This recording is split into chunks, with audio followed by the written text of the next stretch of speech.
Good evening, everyone. We have here Dr. Aaron. He's a Monero developer and cryptographer. And one of the things that we always tell our subscribers and when we educate our community is when checking a project, when doing their homework and their due diligent work, is to make sure that there is papers backing up these coins, backing up the cryptography and the arguments that a lot of people make in their white papers. As you said during your presentation, the math, they can put a concept of math, but if that concept is not well researched and documented by a university researcher or a PhD, that coin might be actually a scam and that technology might not exist. And that's a very important point to do your due diligence. So we have here Dr. Aaron, if you can tell us a bit more about your work as the Monero and the cryptographer and how cryptographer is important to the world.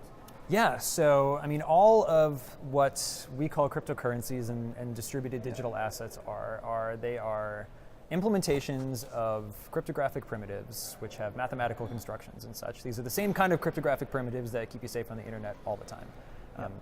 The implementation of that with kind of all this networking theory and the game theory to kind of build these distributed assets is like an entirely separate layer on top of that, right? And there's all sorts of fun arguments to be made about what makes that secure. But at its heart, a lot of kind of the core of different projects is all on like how they take these cryptographic primitives and how they apply them to achieve goals. In our case, for example, with Monero, which is the group that I work with, we try to take those things and apply them to build a fungible, private, anonymous digital asset. And different projects might have other goals. And of course, the interplay of those things is very, very tricky. There are a lot of cryptographic primitives that have very particular security guarantees mathematically. But if you don't put them together very carefully, that's when you start to see problems. You might not get the same privacy or cryptographic security guarantees if you put these things together poorly. Yes. And what we see a lot is a lot of people taking these things kind of out of thin air and kind of sticking them together and saying, surely, well, and to try to achieve a goal. You have to believe that folks in general are trying to do it for good reasons. Yes. But just kind of sticking those things together without a lot of formal analysis, which, mind you, is often very tedious, very lengthy, and very, very tricky and subtle. Without that, you really don't have any formal security guarantees. Yes. And security has to come kind of from the bottom up, right? From all the ugly math up. It's not enough to just kind of stick some things together and say, I don't know how to break this, it must be secure. That's not the same thing. Building something from the bottom up with security in mind is saying, I can guarantee that this is safe from the following attack vectors, for example. Yes. So it's a subtle difference, but it's a very important one. Yeah, definitely. So building a coin from scratch with in mind the security aspect and privacy, it's a must. I think it's an absolute must. A transparent asset like Bitcoin, for example, that has huge implications that maybe aren't fully understood when someone is using it. If you're a business, for example, you probably don't want all the history of your supply chain purchases to be on a public ledger. There's tons of reasons, and frankly, if you choose to use something as digital cash, it's your business what you're doing with that. Frankly, that's kind of a guarantee that a lot of people have for cash already, and the goal of a lot of projects is to take some of those guarantees and move them into the digital realm. Yes, and I was going to say that Bitcoin is not anonymous at all. Transactions can actually be tracked. Right. Bitcoin is not anonymous. We sometimes say it's pseudonymous or pseudo-anonymous. You basically reassign yourself to a cryptographic key, but you can follow that key throughout the entire chain. Which they have a rich list, actually, of the people who want the most coins. Right. And that's not good, frankly. If you are a lot of times folks who have a ton of money, you probably don't want people knowing that for their own personal safety or for any reason. And being anonymous is different than that, right? Being anonymous would say, even if you know what my cryptographic keys are, that doesn't give you any information. Yes. I mean, for example, I could give you my Monero address right now, and that would give you no information about what to look for on the Monero blockchain. So we would say that Monero has a more transparent and similar value to Art Cash than... Our goal is to basically be what people assume cash is right now. And I think our goal is to be what people assumed that Bitcoin was. But now know that Bitcoin is not that. That's completely anonymous when we do a transaction with cash. We don't know where it came from or anything, but versus a credit card transaction where you know all the history and where you are. And even your data can be sold. Right, so our goal is to make something that is usable, ideally, like cash, but also gives you some of the same anonymity and fungibility guarantees. Yes, and this just remotes to my experience in China, where it's a complete surveillance state, where we go out in the street and we see cameras moving while we move. And I was very skeptical in terms of privacy because I privacy advocate myself. I like to have a certain degree of personal hygiene. And while in China, I wasn't able to have my privacy. I had an app that I had all my transactions, all my messages, and I was searching more about it. And it's not even encrypted in any way else. and the servers are completely centralized, and they can be tapped by the government. The government has access to our messages. In certain ways, they will block certain words. And definitely something that made me very skeptical in China was that. And then I asked why we can't have privacy. And then some local professor told me, well, we gave up on our privacy for our security. And my question to you is, you think we can have a balance between both, or the fact that we have a cryptocurrency like Monero can actually pose a threat to our society? I don't think that being able to do things privately like that necessarily has to imply a loss of security. And I think there's broader ideological arguments, right? If I allowed anyone to have a camera in my home at all times, would that mean that I might be a little bit safer against home intruders?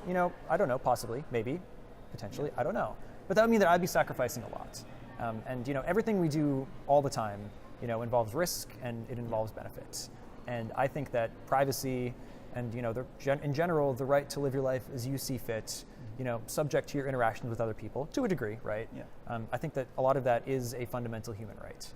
And Definitely. I don't think that introducing digital private assets introduces new threats and risks to a large degree than we've seen already.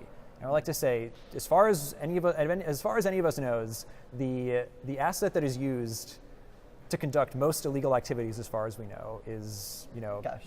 U.S. cash. Yes. I've heard the U.S. 20 or the U.S. $100 bill, right? Yeah. So you could make the same argument about that. And frankly, just saying that you can now do this stuff, but you can do it on the internet and maybe a little bit more quickly. Yes. Does that mean people will do unsavory things with it? Absolutely, Yeah. absolutely. But if you are a manufacturer of hammers, I've used this argument before too. Okay. If you make the best hammer in the world, people can do some amazing things with it. You can build houses, you can do all sorts of things. Yeah. But that also means that if you are someone who bashes people's heads in with hammers, you're probably going to buy the best hammer and use it for that. We hope you don't, but if you make a good tool, it will be used for good and it will be used for bad. Yeah, there's definitely the 2 points. and I think that blaming a tool for what is done with it is a dangerous thing to do. Yeah.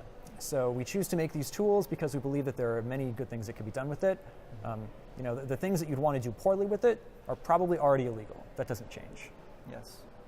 And something I want to ask you as a cryptographer was, in the other day I was looking to the Bitcoin encryption method, SHA-256.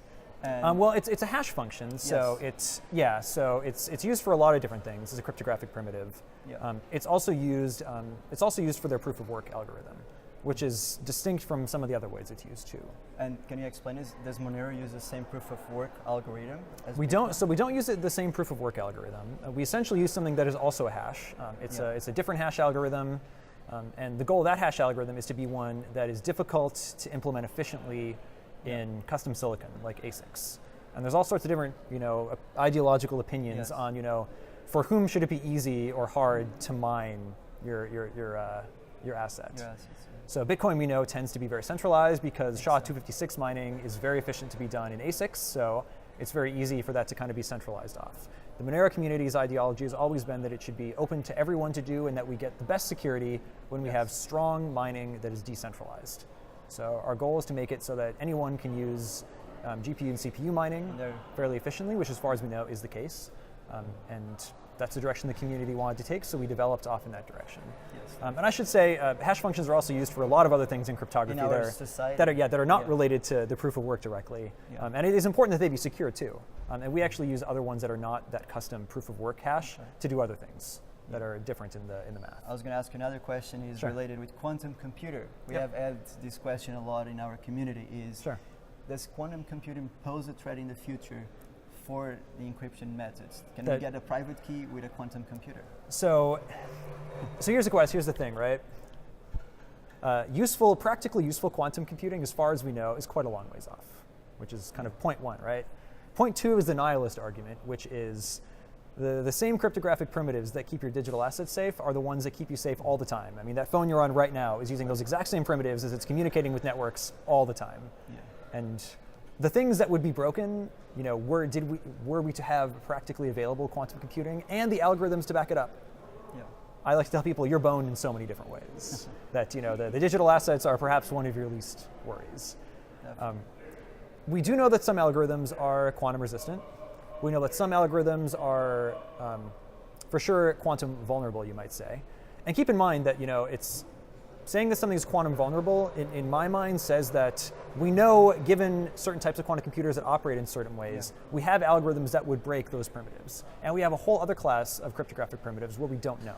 So it's not just like you can look at a primitive and say, this is quantum resistant, this is quantum vulnerable, or we're not sure. And even if you think it would be quantum vulnerable, it does not mean that you have an algorithm that will do it efficiently. So it's a subtle question. It's one that's not here yet. I'm glad people are doing research and work on it. But when that day comes, we hope that we have prepared enough primitives that are good enough for that. But should we find that things are broken, there will be many things that are broken. Yes, so definitely. And you'll keep improving as time goes by and creating solutions to each. Right, exactly. A lot of people use bike locks. I need to make sure that my bike lock is better than the worst bike lock, right? Exactly. That's a good point. I was going to ask you, can you explain to us more about the recent Monero upgrades in the network and how that reduces the block time? So it doesn't reduce the block time. So block arrival times are basically still fixed at around 2 minutes. And that is not, so basically what we do is we set mining difficulty such that blocks arrive approximately every 2 minutes. If we get a lot more hash rate, then we increase the difficulty to basically kind of equalize it at that point. It has nothing to do with transaction verification time. Transaction verifications, like if you receive a transaction and want to make sure it's legit, you can verify a transaction on the order of tens of milliseconds. That's it. You need to have the block time set to certain levels to ensure that that accounts for network propagation time, and that in turn makes sure that it helps your chain security, so you avoid a lot of orphan blocks and weird chain behavior. So we didn't affect that. What we did do is we increased our ring size to 11, which turned it up to 11, right? Yeah, it was pretty dorky but fun. Spinal Tap. So we increased that, which helps to increase the size of anonymity sets, makes us more resistant to certain kinds of analysis, which is good. We also decreased our transaction size by switching our range proofs, which are used in our confidential transaction model. We switched it from an older version that kind of was well understood and well used in a lot of places to a much newer one that came out of Stanford and Blockstream and University College London, among others. That is much newer technology, much faster, much smaller. So transactions do verify faster than they used to, and they are much, much, much smaller, hugely. But the block time didn't change. But the price transaction fees, they went down. Yeah, so we also had to tweak our fee model just a little bit because of the way the bulletproof scale, which gets kind of technical. But what that basically meant was that the base fee that you pay for a typical 2 input, 2 output transaction, that's kind of how we measure our typical transactions, that fee dropped on average by about 80%. Well, that's amazing. So I mean, if I was looking before, earlier I saw that if I remember I checked like the median Monero fee at one point was like 50 cents US dollars at one point. And I actually just checked earlier, and the median fee right now, you can of course set what fee you want, but the median fee is right around like maybe half a cent. So huge drop. It was absolutely nuts. So Monero transactions are now much cheaper to do. They take up less space on the blockchain, which is great. Prior to that, because we had these huge range proofs in there that took up a lot of space, the blockchain growth was pretty nuts. And one of our goals is to get that down because having a nice efficient blockchain that's small encourages more users to participate in the network fully. So now the blockchain growth rate was increasing quite a bit. Now we've really tempered that growth. It doesn't affect the existing stuff, unfortunately. That space is always taken up. That's permanent and always there, unless you choose to prune, which we're working on ways to do that safely. Barring all of that, our growth rate going forward is a lot better. So it was a huge improvement that had great benefits to everybody. So you'd say that Monero is very scalable with long-term solutions. Well, I mean, it depends on your definition of scalable, right? Like the blockchain is still going to grow very large, and a lot of people are looking at ways to address kind of general blockchain scaling solutions that don't grow quite so large. Scalable in terms of transaction time, well, transactions are already pretty fast, and we tend to address that as we go along. So a lot of it, when people say scalable, it really depends on your definition of scalable, what you want to do, and kind of how long term you're looking. Yes, I was going to say, do you think implementing Lightning on Monero will be an option? We're looking at second layer solutions. It's a lot trickier in Monero because, for example, to do off-chain work in Bitcoin, typically what you do is you kind of lock up some Bitcoin, you do some cryptographic work off-chain, and you eventually settle back up on the network. But you have to have protections in place in case something goes wrong. So in case one of the users off-chain decides to leave or violates the protocol, you need to be able to do some kind of refund, for example. Well, that works in Bitcoin where you know where the funds came from. But in Monero, you don't. How do you know where the funds came from? So a lot of other kind of plumbing and primitives have to go on before you can do that correctly. And it's really tricky, and we're actively working on it. And we have some good ideas. Well, I think it is something that we want to be able to support. There will always, and again, it affects your trust model, right? Because maybe you're interacting with someone off-chain whom you trust, and maybe that means your interactions can be different than if you're interacting with a stranger. yes. So our goal is to always keep Monero, fungible, private, anonymous, and we definitely want to open the door for people who want to do other things with the chain that don't impact other people's security, but that let them do more of what they want on it. Yes. I think that's a good idea. And So we're not there yet. We are really working on it. Absolutely. yeah, a question that we get a lot from our community and our members in the club is, each time we do a transaction with Bitcoin or maybe Monero, Yep. does it show our IP address? Can it be tracked to our IP address? And I even saw that you did it on the presentation. Yeah, Address yeah. this Well, issue. yeah, absolutely. So it depends on with whom you interact, right? If you run your own node, for example, and you do broadcasting, nodes can get information on that. If you interact with a remote node, so for example, if you run a lighter wallet on your phone, that interacts with a remote node that would also be able to see your IP address. After that, your IP address is basically the IP address of the remote node for all intents and purposes. So we're working on some solutions using both Tor and I2P-based solutions that'll try to address that. They won't hide the fact that a Monero transaction happened, because a Monero transaction happened, right? Yes. That's kind of metadata that to some extent is always going to be there. But hiding your IP address is, that's kind of the goal of all that, is to be able to do that in a way that doesn't kind of leak that metadata about you. Yeah, definitely. So Yep. I was going to ask you, what do you think will be the world in 30 years? Will be a decentralized, cryptographically and privately centric world, or will be as what is the current model, where we have a central entity like Facebook, Instagram, or Google that owns all our data? These things tend to go in waves, right? A lot of people say, I don't like the thing that these large entities are doing with my data or my financial information or whatever. And then, we have new groups that kind of come up and say, well, we're going to change this. And then those new groups eventually get very large, and then I feel like you start to see these waves, right? Part of me says, what's a way that people transact right now, right? Venmo, where by default, everything about your transaction is completely public, including what it's for. Exactly. I look at that and I think, that is absurd. But Yes. apparently people are comfortable with that. So I don't know. It's this vague unknown into the future, right? It is. I hope that people will understand the implications of doing those things. And if they're comfortable having their transactions be public, for example, and if they know the consequences, that's fine. Yes. People should be allowed to transact publicly if they want. But if people understand the nature of that openness and don't want it, we need to have solutions that can keep things private. So I don't think there's going to be one big winner. Some people say Bitcoin is the one true champion of all this. I don't think that that's true at all. Yeah. Bitcoin has severe limitations. It does some things very well, and it does some things very poorly. Bitcoin showed that a peer-to-peer digital kind of cash-like network, that it maybe could be possible. But I don't think it's the final solution. I don't think we'll see one winner, right? We see some solutions. Zcash has a solution that they think is small and fast, but you pay for it with some form of centralization. Monero tries to take the exact opposite tact and say, no one should be centralizing this. You shouldn't have to trust anyone to the extent possible. But you pay for it a little bit in efficiency. So I think that we'll have. Right. I know banks and financial institutions. A lot of them want a lot of the security guarantees they get with blockchain solutions. But they might want a lot more centralized control. So I think there's a lot of different applications. I don't think there's a one size fits all. Yes. Right. There are Always trying to balance. these things are tools. I don't just buy a hammer and say that that's the only tool I need in my toolbox. That's ridiculous. If I have to screw in something, I don't want a hammer. I want a screwdriver. So people have use cases, and I hope that we can kind of appreciate the nature of those use cases and develop different tools that solve those problems. Yeah. Correct. I hope that we have decentralized options for when we need that. But I hope that there are also centralized options that are done well. Yeah. If you have to have a centralized option, I don't want it to be something like Venmo. Yeah, that point's a very interesting question, which a couple weeks ago we had in the US Senate Dr. Nouriel Roubini, and it was testifying, and he stated that the future of the financial world lays behind the fintech industry, like Cash App, like Venmo.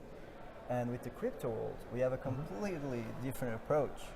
And I mean, a lot of those solutions are built on the backs of the existing financial system. Yeah. Which, the more that I look into the way, before, I didn't really have a deep understanding of, how does my bank transact with other banks, or, when I get direct deposit for my paycheck, how does that happen? The more you look into the technology behind that, the ACH transfer system, for example, the wire transfer system, interbank transfers, it's a miracle any of it works at all.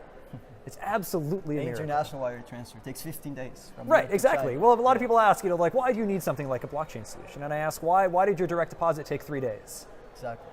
And they don't have a good answer. And the answer is because it's taking very old technology and just trying to kind of piggyback it on the internet, And I don't think that that's a good option. These other solutions, like a lot of the cash style apps, Venmo and such, they basically just they basically add just kind of an additional layer on top of that. But at the end of the day, they're all based on that, Any of these solutions, if you want to go and cash out into a bank, it's still a giant pain in the ass. So even to deposit a check, it takes a couple days. It does. Yeah. So I think they mask some of the issues we have with the financial system, but they definitely don't solve them. Definitely. And you also have to ask, right? In the Bitcoin network, who's making funds off of it? Well, they're ideally distributed groups of miners who are essentially being compensated for them putting computation time and therefore electricity into securing the network. I always have to ask, with a financial services company comes up, and a new solution like that, obviously they are in this to make money. Definitely. They just absolutely are. The way that they do that, either charging fees, which we're trying to avoid that, or doing some kind of data harvesting, which we're absolutely trying to avoid that. Yes. There's always drawbacks with that, and I don't see those as being solutions. I see them as applying makeup to something, but not really kind of solving the underlying issues. Yes, and definitely. Probably a bad analogy, but no, it definitely reminds me when actually Jeff Bezos talked about his biggest fear, and his biggest fear is that Amazon just becomes as a temporary company because this space changes so fast. And right now, everything is centralized, and the user has no alternative to get away from this centralized data collecting world. And now we're all building this new world where it's decentralized peer-to-peer technology, and we have actually our privacy. So definitely a good point. I mean, it's to some extent, it's a miracle, and it's great that Bitcoin grew up and became so popular without that kind of centralization. And again, you could argue that the mining is centralized or the development is somewhat centralized. There's arguments to be made for that, but it is fundamental decisions are not necessarily being made by like a single Bitcoin company or entity. Yeah, arguably.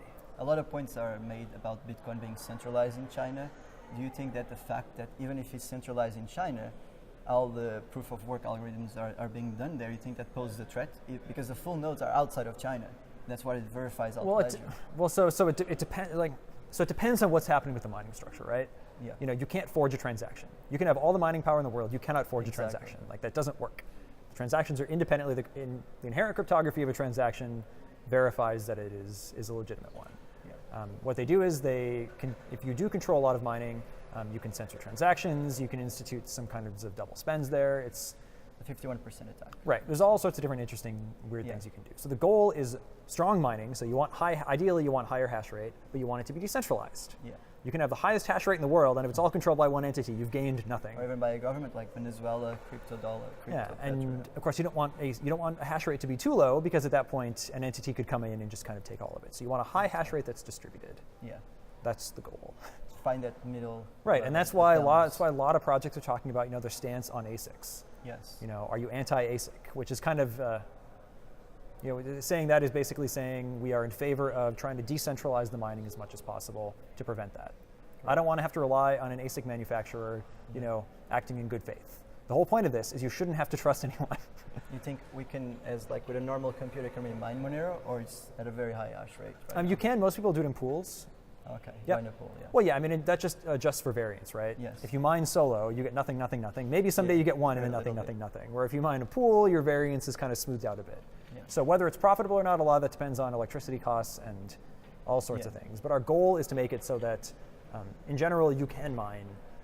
Yeah, the general user can have access to it. Ideally we want the general user to be able to mine and at the very least participate in the network by strengthening it. Yeah. So, run a node, that's great. That helps to strengthen the network. Exactly. If you want to mine, join a pool, mine.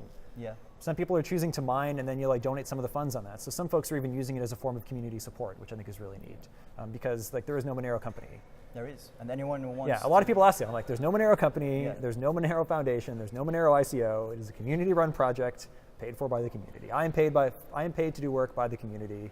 It's amazing. All of that. So it's open source. Anyone can join and contribute in any way out. Yeah. And as a last question, what would you tell our students if they want to learn more about cryptography or if they want to learn more about blockchain? Because it seems everything is very still broad and we don't know where to go to learn more about this. and with credibility? Well, there's a lot of fundamentals that are good to know, and it depends what level you want to know it, right? If you want to understand the nuts and bolts of how elliptic curve cryptography works, that's one level. Yeah. You should be good at math, you should be good at computer science, and for that, there's about higher levels, which is how do the cryptographic primitives fit together to build useful algorithms? How do they fit together to form a ring signature or a confidential transaction model? That's a particular level of computer science and math as well. Then there's kind of the network theory model. There's the economic side to it. Yeah. There's the game theory behind it. There's all sorts. So you'd say more. There's good resources too. I mean, like mastering Bitcoin is kind of considered like one of the good resources for the newcomer. There's one called Mastering Monero that we use that's kind of intended to be a guide for that. A little bit more advanced one called Zero to Monero that came out that assumes a bit more knowledge about cryptography, but maybe not about Monero. So there are good resources out there. I think it all depends on at what level you want to address it. Yes. I think a lot of people go in saying, I want to understand from bottom up. Yes. And that is a lot. That takes that requires a PhD. Not necessarily, but it requires you to requires you to put in a lot of time and understand a lot of things that really fit together carefully. But if one part interests you, learn about that phase of it and how it fits into this big, broader puzzle. Yeah, exactly. There's definitely room for that. I feel like there's very few people who do work on the whole thing. Yes. And everyone kind of has their niche, and that's fine. That's the way it should work. That's why you do it as a community. Exactly. Because not one person cannot do all of this. It'd be impossible. Yes. And as the anniversary of 10-year white paper Bitcoin published was 2008, Satoshi knew, he, she, or they knew all about these encrypting tools, and they put them together, which was amazing to have that at the time. Yeah, but even then, that wasn't perfect. A lot of the stuff that was done was not ideal, and there were a lot of changes made to address problems in it. And I think it highlights the fact that that's why you iterate on these things. Yeah, exactly. And it solved the general Byzantine problem, right? Which was an amazing breakthrough with this technology. Yeah, absolutely. It showed that you could do these things. Yeah. But now we understand some of the different threat models and the different approaches we want to take. And so now we can take that foundation and build off of it and start to go in different directions to solve different problems. And then even scale it to the general society and public. Which is hard. Which is hard. It is hard. As we've seen with the peak of the market where a lot of people transacting. Mm-hmm. Yeah. Thank you so much for this interview. Join us in the next podcast for more interviews. Thank you.